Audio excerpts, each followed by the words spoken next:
Jenewa. Kita lebih dari 40 orang dari kaum buruh di sana, dan alhamdulillah semua poin-poin yang kita aspirasikan, kita perjuangkan di dalam negeri dan juga untuk dunia itu mendapat persetujuan atau dikabulkan dalam konferensi AYO. Yang pertama, alhamdulillah soal platform tenaga kerja, platform digital yang kita tahu terjadi ekspektasi yang luar biasa, dan alhamdulillah dunia sekarang 100% buruh di dunia meminta mereka distatuskan, dipredikatkan sebagai pekerja. Bahwa ada yang mau fleksibel, mau hanya pekerja sambilan, itu silahkan. Tapi jangan sampai dengan alasan harus mitra dan kemudian terjadi ekspektasi yang luar biasa seperti yang dialami sekarang dan dialami oleh hampir semua platform di seluruh dunia, pekerja platform. Jadi alhamdulillah sudah disetujui, akan menjadi konvensi pada tahun depan. Ya, tahun ini selama setahun akan dibuat pasal-pasal dan sebagainya. Yang kedua, soal masalah pekerja laut, ya, maritim. Jadi selama ini sudah bagus, tapi ada beberapa hal yang misalnya kalau pekerja laut terdampar di satu negara, siapa yang tanggung jawab? Asuransi sosialnya berlaku atau tidak? Ini sering jadi masalah. Ketika dia mendarat, dia betul-betul semacam orang terpenjara, nggak boleh kemana-mana. Nah, sekarang ada beberapa kesepakatan, mereka yang mendarat boleh jalan-jalan, misalnya nggak usah pakai visa yang ribet-ribet lagi.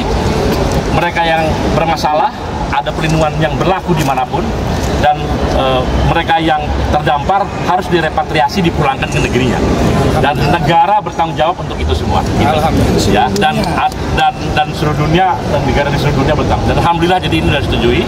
Yang kedua soal tambahan K3, keselamatan dan kesehatan kerja yang punya dampak biologis terhadap manusia. Nah, ini sering tidak dirinci. Nah, kemarin sudah dirinci pasal per pasalnya, dan alhamdulillah sekarang kualitas K3 bagi dampak-dampak yang bersifat biologis, metabolisme biologis pada manusia itu sudah harus di-cover. Jadi perlindungan harus sampai ke sana. Yang ketiga soal formalisasi tenaga kerja informal. Kita nih di seluruh dunia banyak tenaga kerja informal yang dia tidak punya proteksi apa-apa. Ya, karena itu sekarang harus ada cara bagaimana yang informal ini menjadi formal. Paling tidak negara mengakui mereka bekerja dan negara memastikan mereka bisa dapat perlindungan walaupun dengan sangat basic. Nah, ini disepakati tahap-tahapnya, dan saya rasa di Indonesia juga sudah mulai, walaupun kita 10 tahun terakhir tenaga kerja formal kita malah berkurang, sekitar 10 juta orang berkurang. Nah, ini Pak Rekson Silaban, beliau yang menggawangi perjuangan dalam platform digital kemarin. Nanti Pak Rekson. Ya, Pak Rekson silakan nanti menyampaikan.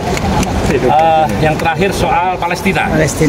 Ya, Palestina dari organisasi diakui sebagai negara penuh yang ikut serta dalam kegiatan ILO. Saya kira begitulah.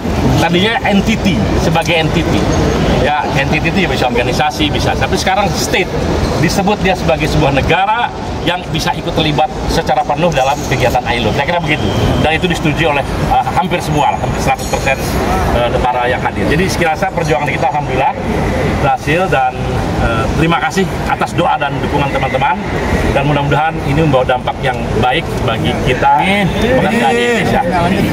Dan kita berharap juga pemerintah bisa menindaklanjuti semangat dari Jenewa, semangat dari ILO, yaitu kita tidak perlu dulu menunggu sampai konvensi jadi. Kalau misalnya sudah memang ada pasal-pasal yang bisa kita buat sebagai aturan, ya silahkan kita. Saya juga mengapresiasi kepada pemerintah Indonesia melalui Menteri Tenaga Kerja, ya, yang dari awalnya pun sudah ada semangat untuk memastikan pekerja online ini, ya, itu mendapat perhatian yang sangat serius. Dan alhamdulillah dibuktikan dengan voting pada waktu itu pemerintah Indonesia juga mendukung agar pekerja platform digital distatuskan sebagai atau dipredikatkan sebagai pekerja. Buruh dan pekerja, buruh dan pemerintah. Assalamualaikum warahmatullahi wabarakatuh. Jadi saya mau menjelaskan aja perjuangan kita di Jenewa itu supaya jangan ada simpang siur, gagal paham. Jadi seluruh dunia menyepakati bahwa yang cocok melindungi pekerja platform atau ojol ini adalah kalau statusnya dibuat dari pekerja, bukan mitra. Itu bukan keputusan ILO, keputusan seluruh dunia oleh pemerintah dan tripartit, tapi diputuskan di kantor ILO. Karena ada yang mengatakan begini, kita jangan mau diatur ILO. Bukan, ILO itu gedung, itu ada tempat berkumpul. Dan kalau ada misalnya bilang bahwa lebih bagus mitra, kok bisa-bisanya pakar-pakar seluruh dunia di ILO berkumpul menyatakan itu jadi statusnya pekerja, kok kita bisa mengatakan statusnya lebih bagus mitra? Kan nggak masuk akal.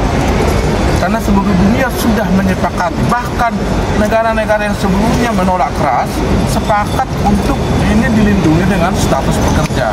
Karena dengan status pekerja ini mereka akan memiliki hak kepada undang-undang ketenagakerjaan, hak berserikat, hak untuk mendapatkan pendapahan, hak untuk K3, hak jaminan sosial, hak berunding, hak untuk mempersoalkan ketika ada suspensi atau kalau keterbukaan terhadap algoritma. Jadi ini prestasi terbesar oleh gerakan buruh sebenarnya yang melobi negara-negara lain. Delegasi ini akan dikenang, delegasi ke 133 ini adalah 113 ini akan menjadi tonggak sejarah akan adanya pengaturan lebih lanjut di dalam negeri Indonesia, dan kita siap berunding dengan pemerintah untuk kebaikan Republik. Bukan hanya untuk buruh, kita bukan hanya pejuang untuk buruh, adalah pejuang untuk membuat ekonomi Indonesia lebih bagus ke depan. Itu kira-kira, dan mudah-mudahan ini diterjemahkan kepada supaya ini diterjemahkan oleh media bahwa kita perlu menjelaskan perjuangan kita di internasional untuk membela kepentingan ojol itu tidak memaksa mereka untuk semua jadi pekerja tetap. Dan ada dua nanti, pekerja yang memang itu pendapatan utamanya itu memang harus kita angkat jadi pekerja tetap. Tapi kalau itu pekerja hanya 1 jam, 2 jam, fleksibilitas, dia bekerja tidak dipaksa untuk menjadi pekerja tetap.